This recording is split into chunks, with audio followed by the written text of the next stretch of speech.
মই উদমাৰী শংকৰৰাজন বিদ্যাপীঠৰ দশম শ্ৰেণীৰ ছাত্ৰ। হয় মই এইবাৰ 2023-24 বৰ্ষৰ SSLC পৰীক্ষা দিছোঁ। হয় এতিয়া আজি ফলাফল ঘোষণা কৰিছে। আজি মই 92% লাভ কৰিবলৈ সক্ষম হৈছোঁ।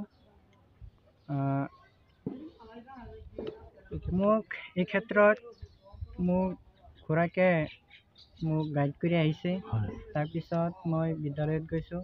বিদ্যালয়ত মোৰ শিক্ষক শিক্ষয়িত্ৰীসকলে মোক যথেষ্ট সহায় কৰিছে। হয়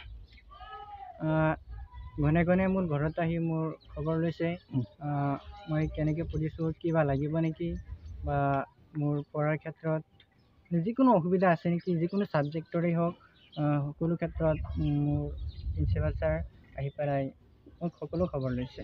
তুমি যিটো ফলাফল পাইছা তুমি আশা কৰিছিলা নেকি? মই আৰু অলপ বেছি আশা কৰিছিলোঁ, হয় কিন্তু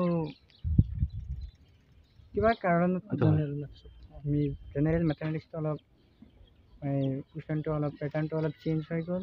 তাৰপিছত মানে অলপ কমি গ'ল। আগন্তুক তোমাৰ পৰিকল্পনা কি কিহত তুমি পঢ়িম বুলি ভাবিছা? আগন্তুকটো আৰু মই ছায়েন্সত পঢ়িম। মোৰ এম হৈছে মই এজন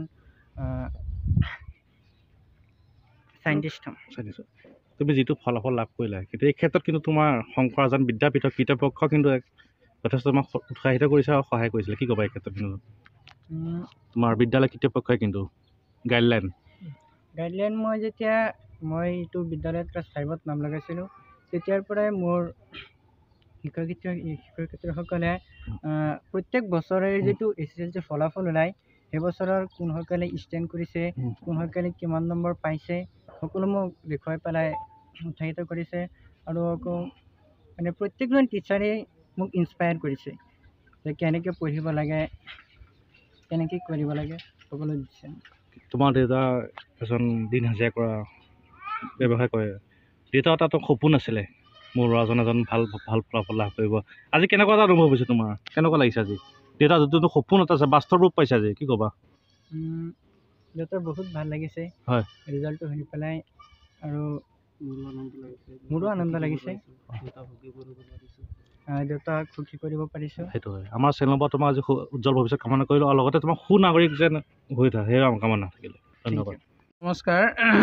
আজি SSLCৰ 2023-24 বৰ্ষৰ যি ফলাফল, আমাৰ উদমাৰী শংকৰৰাজন বিদ্যাপীঠৰ 22জন ছাত্ৰ ছাত্ৰী আমাৰ বিদ্যালয়ৰ পৰা অৱতীৰ্ণ হৈছিল। 22জনৰ ভিতৰত আমাৰ এজন এডভান্স মেথছত 100% নম্বৰ লৈ, 100ৰ ভিতৰত 100 নম্বৰ লৈ টোটেল 92% লৈ পেলাই ডিষ্টিংশ্যন সহ, আৰু বাকী দুজন আমাৰ ষ্টাৰ আছিলে, আৰু এজন ছেকেণ্ড ডিভিজন, বাকী 19জনেই আমাৰ ফাৰ্ষ্ট ডিভিজন পাইছে। গতিকে আমাৰ শংকৰৰাজন বিদ্যাপীঠৰ ৰিজাল্ট 100% হৈছে।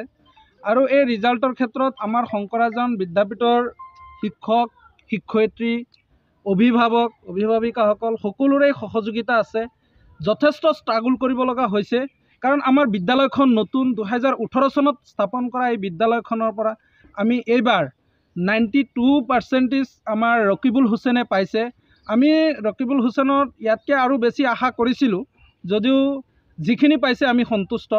গতিকে ৰকিবুল হুছেইনক আপোনালোকৰ জৰিয়তে ৰকিবুল হুছেইনৰ ভৱিষ্যত উজ্জ্বল কামনা কৰিছোঁ, আৰু আগবাঢ়ি যাওক।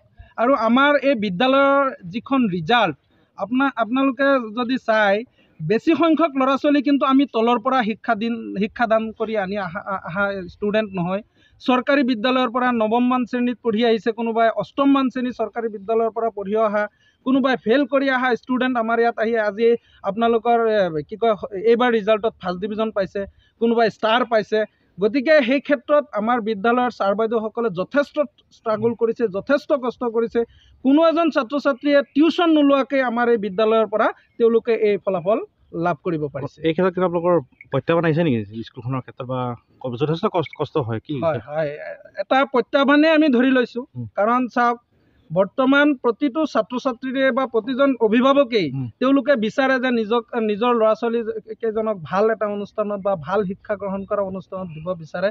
গতিকে যোৱাবাৰৰ আমাৰ 91 আছিলে পাৰ্চেণ্টেজ, এইবাৰ আমাৰ 92 হৈছে। গতিকে ৰাইজেও যথেষ্ট উৎসাহিত হৈছে, সেই হিচাপে ৰাইজেও আগবাঢ়ি আহিছে। আজি আমাৰ এই নতুনকৈ প্ৰতিষ্ঠা হোৱা বিদ্যালয়ত যিমান ৰিজাল্ট হৈছে, ইমান ধুনীয়া ৰিজাল্ট এটা হৈছে। গতিকে ৰাইজেও এই ক্ষেত্ৰত যথেষ্ট সন্তুষ্টি প্ৰকাশ কৰিছে। গতিকে আমিও আশা কৰিছোঁ ৰাইজে আমাক আৰু অলপ আঁকোৱালি ল'ব, আমাক আৰু অলপ মৰম কৰিব। নিশ্চয় আমি পৰৱৰ্তী সময়লৈ ইয়াতকৈ আৰু ভাল